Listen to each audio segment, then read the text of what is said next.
श्रीमद् भगवद गीता अध्याय 1 श्लोक 11वां। राधे राधे दोस्तों, मैं दिव्या त्रिपाठी जन मीडिया टीवी के गीता वचनामृत शो में आप सभी का हृदय से स्वागत करती हूँ। सबसे पहले मैं आपसे एक प्रश्न पूछूंगी।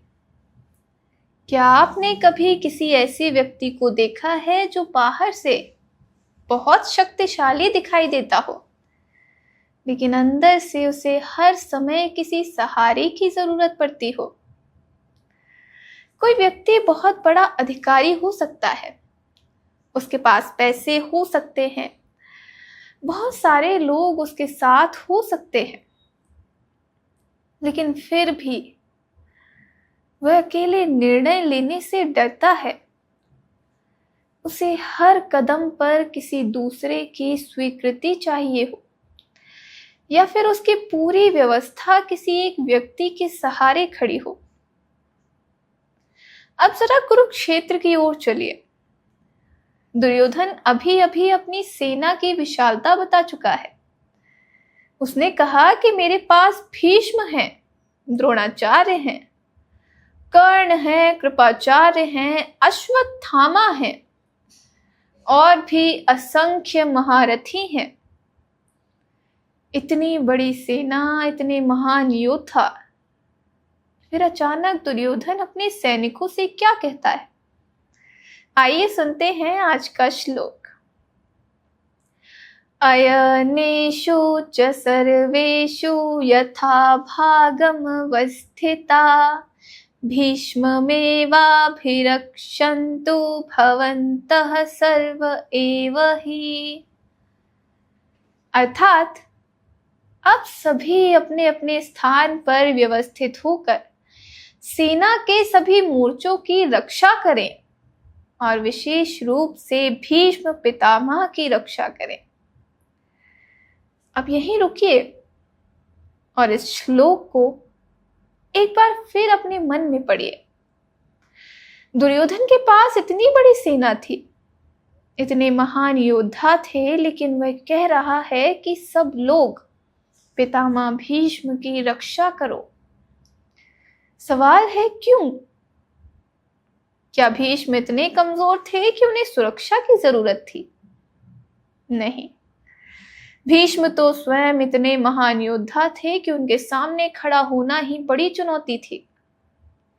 फिर दुर्योधन को उनकी रक्षा की चिंता क्यों थी? यहीं से आज की सबसे बड़ी सीख निकलती है। किसी व्यवस्था की असली कमजोरी कहाँ होती है? जहां उसकी पूरी व्यवस्था एक व्यक्ति पर निर्भर हो जाए। आज के समय का एक उदाहरण लेते हैं। मान लीजिए एक कंपनी है। उस कंपनी में 500 कर्मचारी हैं, बहुत बड़ा ऑफिस है, अच्छी मशीनें हैं, बहुत पैसा है, लेकिन उस कंपनी का सारा महत्वपूर्ण ज्ञान सिर्फ एक व्यक्ति के पास है। और अगर वह व्यक्ति अचानक कंपनी छोड़ दे तो क्या होगा? 500 लोग होने के बावजूद पूरी व्यवस्था हिल जाएगी। क्यों? क्योंकि कंपनी बड़ी थी, लेकिन उसकी व्यवस्था मजबूत नहीं थी। इसी तरह किसी परिवार में भी हो सकता है। घर में 10 लोग हैं, लेकिन हर महत्वपूर्ण फैसला केवल एक व्यक्ति लेता है। बच्चों को क्या करना है, पैसे कहाँ लगाना है, किससे संबंध रखना है, कौन सा निर्णय सही है, सब कुछ एक ही व्यक्ति तय करता है। जब तक वह व्यक्ति मौजूद है, सब ठीक चलता है, लेकिन उसके हटते ही पूरा परिवार असमंजस में पड़ जाता है।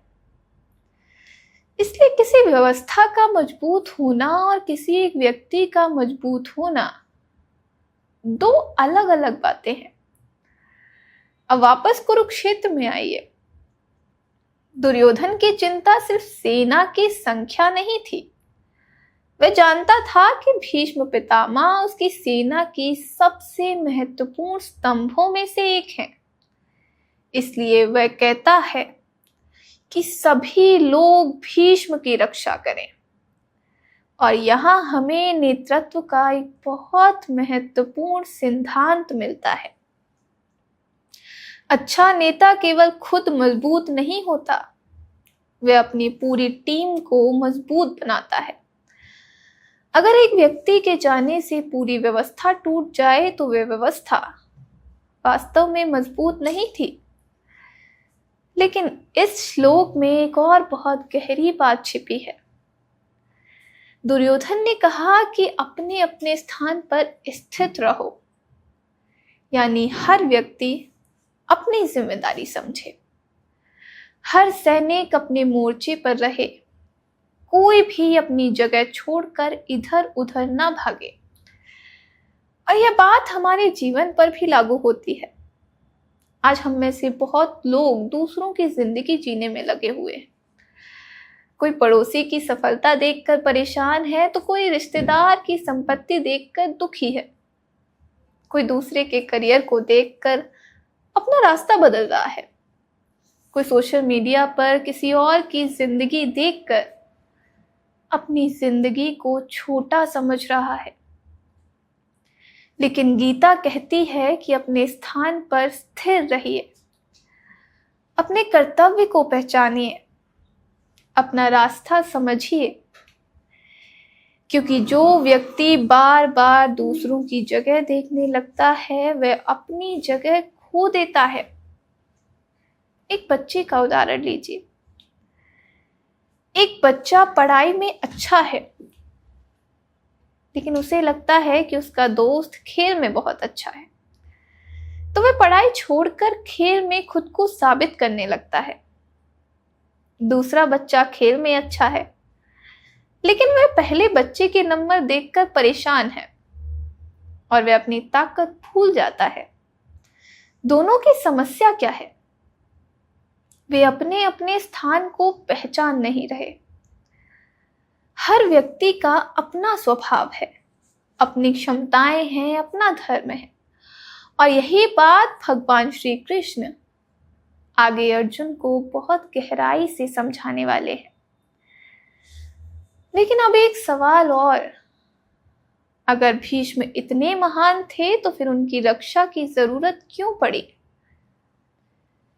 क्योंकि महान व्यक्ति भी अकेला होकर पूरी व्यवस्था नहीं चला सकता। आप कितने भी प्रतिभाशाली हों, आपको टीम चाहिए। आप कितने भी बुद्धिमान हों, आपको सहयोग हमेशा चाहिए। आप कितने भी सफल हों, आपको भरोसेमंद लोग हमेशा चाहिए होंगे। और यही कारण है कि जीवन में केवल यह मत सोचिए कि मैं कितना मजबूत हूं, कभी यह भी सोचिए कि मैं अपने आसपास के लोगों को कितना मजबूत बना रहा हूं। क्योंकि एक ऐसा नेता जो हर काम खुद करता है वह शायद सक्षम हो, लेकिन जो दूसरों को सक्षम बनाता है वह सच्चा नेता है। अब इस श्लोक को अपने जीवन के एक और हिस्से से जोड़िए। मान लीजिए किसी घर में माता पिता अपने बच्चे से कहते हैं, तुम्हें हमेशा मेरी जरूरत पड़ेगी। तो यह प्रेम जैसा लग सकता है, लेकिन अगर वही माता पिता बच्चे को निर्णय लेना ही ना सिखाएं, गलती करने का अवसर ही ना दें, अपने पैरों पर खड़ा होना ना सिखाएं, तो क्या उन्होंने वास्तव में बच्चे को मजबूत बनाया? नहीं, उन्होंने उसे अपने ऊपर निर्भर बना दिया। और यही अंतर है सुरक्षा देने और निर्भर बना देने में। इसलिए अपने बच्चों को केवल बचाइए मत, उन्हें मजबूत बनाइए, उन्हें निर्णय लेना सिखाइए, उन्हें सही और गलत में अंतर करना सिखाइए। क्योंकि जीवन में हर समय कोई भीष्म उनकी रक्षा करने के लिए साथ नहीं होगा। आज का जीवन सूत्र, अपनी जगह पहचानिए, अपनी जिम्मेदारी निभाइए और दूसरों को भी मजबूत बनाइए, क्योंकि एक व्यक्ति महान हो सकता है, लेकिन महान व्यवस्था वही है जो व्यक्ति के बिना भी सही दिशा में चलती रहे।